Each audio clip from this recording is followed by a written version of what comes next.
Hi guys, Ben here from Autoluxe Resto. I have a quick update about wheeling machine build.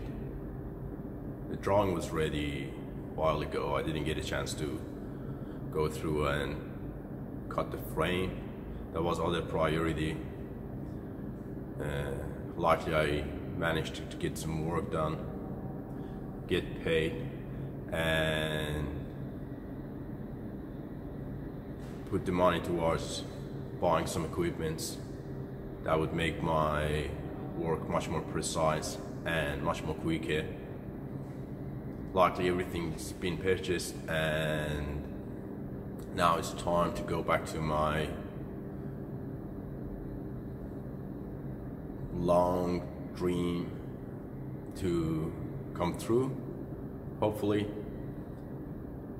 in a few weeks the frame should be cut and assembled and ready to go on the corner of the shop, and happy rolling and wheeling.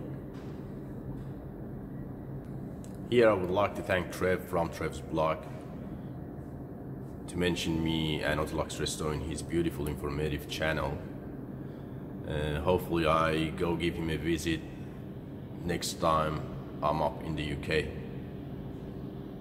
And a special thank to Kevin, who helps me a lot, especially recently during the process of building the wheeling machine.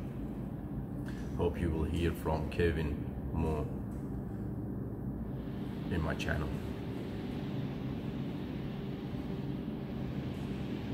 Thank you for watching.